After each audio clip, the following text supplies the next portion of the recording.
actor in the movie. I'm gonna get to it, but I just, yes, I really, really loved it. It's a crowd pleaser. It'll make you happy. Yeah, yeah, I love these types of films. So I'm actually headed to Paris soon. My favorite city. city. Ceremony, and it's like one of your favorites. So what's something you love there? Why do you love it so much? I mean, the movies is really what France is all about for me. You know, the motion picture technology was invented in France. I did not know that. Yeah, it's the most cinema-loving place you'll ever be. People go to the movies alone. I don't know if any of you guys like doing this. I like going to the cinema by myself. I don't do this anymore because I'm a dad, but like when I was younger, you know, I would go to the movies alone, and you'll see other people who like on a Wednesday at 5 p.m. are going to some obscure movie you've never heard of. Yeah. This is like love for movies. Before they were just, you know, like movies. Like, movies, le cinéma, quoi. Like, you know what I mean? Are Parisians like? Do you pull it off to where, because you sound very Parisian, like when you speak French, it sounds really good. I have an ear, right? So I can speak well enough that sometimes people think I know how to talk. I don't really know how to talk that well. You can get by. I can get by, okay. Yeah. Okay, so I once, this reminds me, this is my favorite Paris story. Do you want to hear it? Is it good, or will it scare me, or will I love it? Go ahead, just say it. It might scare you. Okay.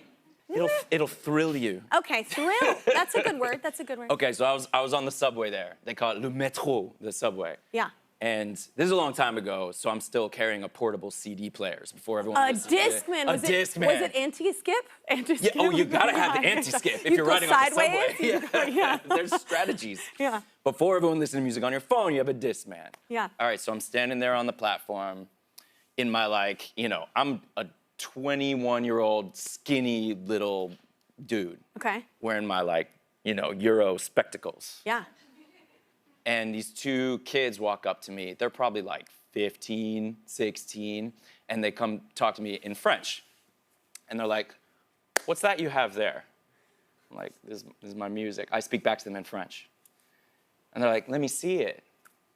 I'm like, no, it's just my music. You don't need to see it. And they start saying like, yeah, I'm gonna take it. They put their hands on my Discman, and I switch from French to English. Yeah. And I say, "What do you want to see it for?" In English. Yeah. And as soon as he hears me speak English, American English, his whole demeanor changes.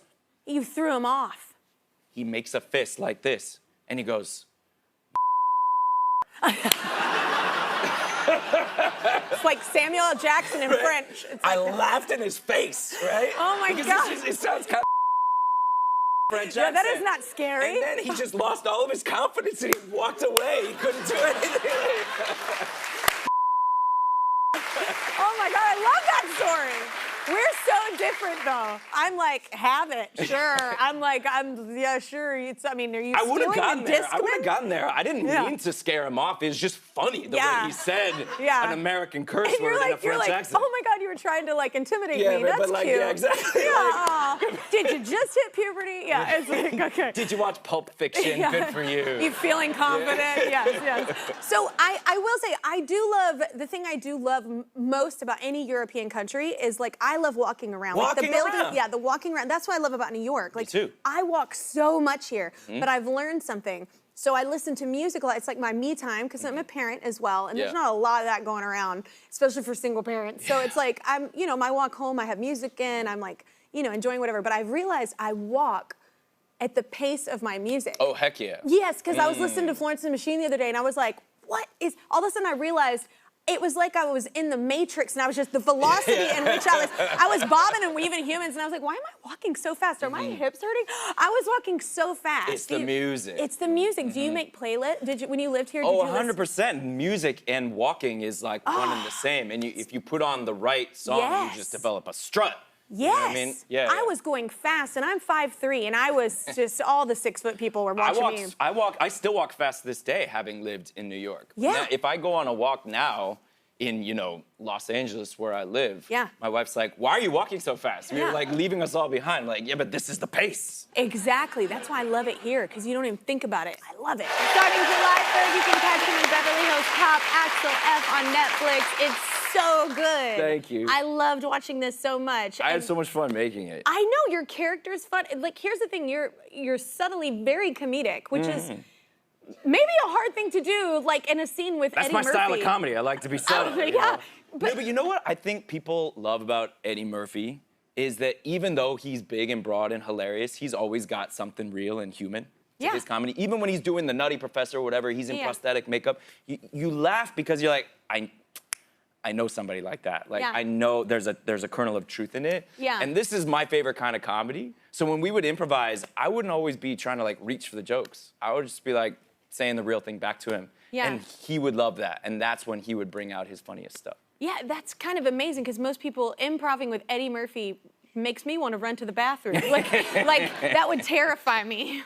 Like that, but you did such a great job. I loved it. Tell everybody about the movie and like your character. Well, it's Beverly Hills Cop 4. I mean, so if you know the franchise like I do, when I was a kid, Eddie Murphy movies were like, so first of all, Eddie Murphy was like my older brother's favorite. Yeah. And do you have older siblings? Yes, and we probably watched a lot of stuff we shouldn't have. Exactly, yes, exactly. Yes. But there's a mystique around what your older sibling likes. Yeah, that's cool. Like, oh, this is so cool. It's a little bit not allowed, a little bit Which dangerous. makes you want to press the button. Exactly. So for me, when I was growing up, that was Eddie Murphy. Yeah. And so getting to do a Beverly Hills Cop movie, getting to play Eddie Murphy's new sidekick, I was like, yes, please, sign me. Yeah. So wait, did your sibling actually show you his stand-up? Because that's very different. Oh, sure. Yeah, the Eddie Murphy stand-up comedy, raw, delirious. He's one of the greatest stand-ups of all time. Oh, absolutely, but maybe not for children. Well, I don't think, I mean, you're right. And as having watched it as an adult, I definitely thought to myself, wow, I watched that as a kid. I think it went over my head, though. The part that I remember is, the famous bit of like, I got some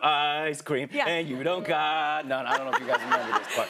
I do want to talk about, there's a scene I'm terrified of. I've ridden in them, but I am terrified of helicopters. Oh. They're not my thing. And there's a crazy stunt. Yeah. Yeah. You actually weren't in the helicopter, I wasn't in the helicopter, Okay. but that helicopter was really doing this. The thing, if you watch a lot of action movies nowadays, you're basically watching cartoons. It's computer-generated animations. Yeah. This is all real. This is all real stuff. They had a crazy helicopter stunt pilot. When he goes all over the building, Yeah, he really did that.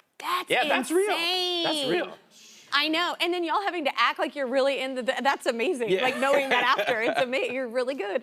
But were you there? Did you get to see it? I was there watching him do it. I was like, oh my God, I'm glad that I can say words and I don't have to do that for a living. Yeah. Because that's scary. It is really, it's a scary thing anyway, a helicopter, but like watching that stunt was like, it's worth going to the movie just to see the stunt. So I was just like, nope. Okay. You were acting though, I often think about this whenever I'm interviewing like really young actors. Like you were a young kid, like when you started acting. 6. And you was it a Red Lobster commercial? You were like singing in it, right? Your first thing that you did? That's my first audition. Okay. Yeah, which I blew. Do you remember the song?